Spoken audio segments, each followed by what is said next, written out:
কাঁঠালের পাকা কাঁঠালের ভিতরে যে অংশটা থাকে সেই অংশটা দিয়ে আমি একটি রেসিপি বানিয়ে আপনাদেরকে দেখাবো।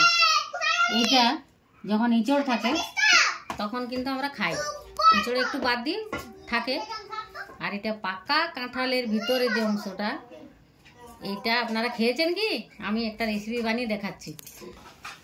কোনো জিনিসই কিন্তু ফেলা যায় না।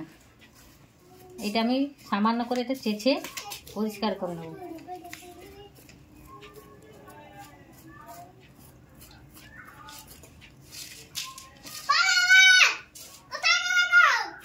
এটা আমি কিছুটা বাদ দিয়ে দিয়েছি, কালো হয়ে গেছিল বলে।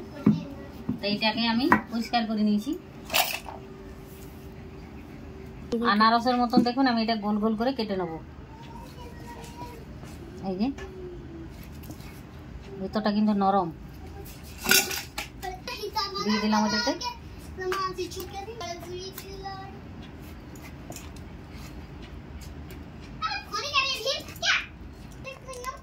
এটা ধুয়ে নিচ্ছি ভালো করে। আনারসের মতন দেখুন কি সুন্দর কাটা হয়েছে। আমি প্রেসার কুকারে সিদ্ধ করে নেব। জল দিয়ে দিচ্ছি দেখুন, এই যে জল দিলাম। আর একটু দিয়ে দিই, জলটা ফেলে দেবো। একটু দিয়ে দেবো হলুদ আর একটু নুন।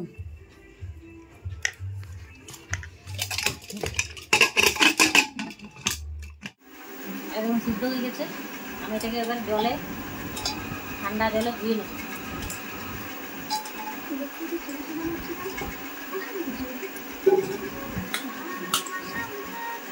দিয়ে এটাকে, এর মধ্যে জল আছে, জলটাকে ফেলে দেবো।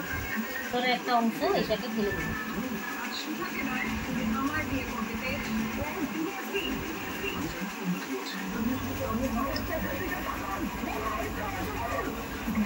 ভিতরের অংশটা ফেলে দিচ্ছি। শক্ত, এটা শক্ত জিনিস।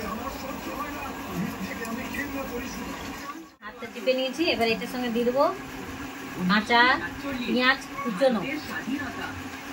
কুচোনো, আর লঙ্কা। পেঁয়াজ আর লঙ্কা একসঙ্গে আছে। আর দিয়ে দেবো মশলা, আর একটু নুন দেবো, স্বাদ মতো নুন দেবো। আর লঙ্কা গুঁড়ো দিলাম, হলুদ দিলাম, ধনে গুঁড়ো দিলাম। আর দিয়ে দেবো একটু কর্নফ্লাওয়ার দেবো 2 চামচ।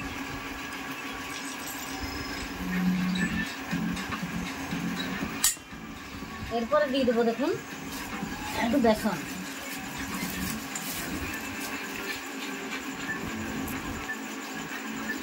চামচ বেসন দিয়ে দিলাম আমি। গরম মশলা, গুঁড়ো গরম মশলা। ধনে পাতাও দিতে পারেন, ডিমও দিতে পারেন। আমি কিন্তু বিনা ডিমেই করছি। আমার রেসিপিটা দেখুন।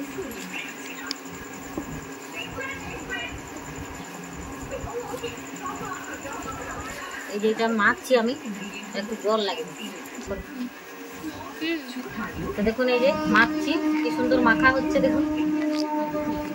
জল কিন্তু দিনে আমি এটাতে জল ব্যবহার করার দরকার পড়লো না। এটা জল করতে আর দরকার নেই, মানে শক্ত শক্ত করে মাখতে। যদি দেখবেন যে না হচ্ছে না মাখা, তাহলে সামান্য একটু জল ছিটা দিয়ে একটু এটাকে এমনি করে মেখে নেবেন। আটা মাখার মতন করে, এমনি আমরা আলুর চপ মাখি সেরকম করে। দেখুন এই দেখুন পুরো এটা আমি করে নিয়েছি দেখুন। এবার এটাকে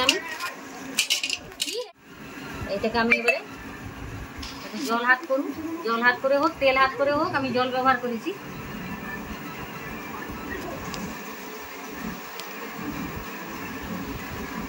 চপের মতো আমি এটাকে গুঁড়ে নিলাম। একদিন বানিয়ে রাস্তা থাকে না। এই যে দেখুন হয়ে গেছে আমার পুরো চপের মতন আমি এটা গুঁড়ে নিয়েছি। এবার এটাকে আমি ভাজবো। দেখুন আমার তেল গরম হয়ে গেছে, আমি এটাকে এবারে দিয়ে দেবো। একটা একটা করে আমি দিয়ে দিলাম।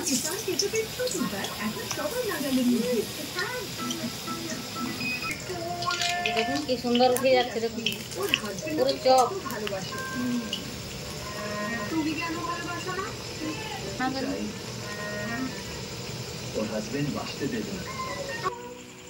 এই যে হয়ে গেছে দেখুন আমার ভাজা একদম।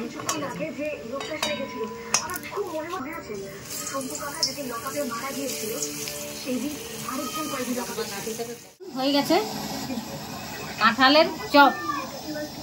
কাঁঠালের চপেই বলছি আমি, কাঁঠালেরই চপ। তো দেখুন আমার রেসিপিটা আপনাদের কেমন লাগলো। যদি ভালো লাগে অনেক অনেক শেয়ার করবেন আর কমেন্ট করে জানাবেন। আপনারাও বাড়িতে বানিয়ে খাবেন আর লাইক করবেন, সাবস্ক্রাইব করবেন। এই যে দেখুন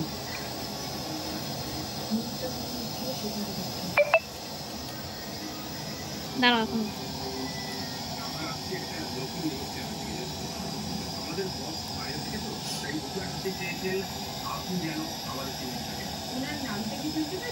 অবশ্যই ওনার নাম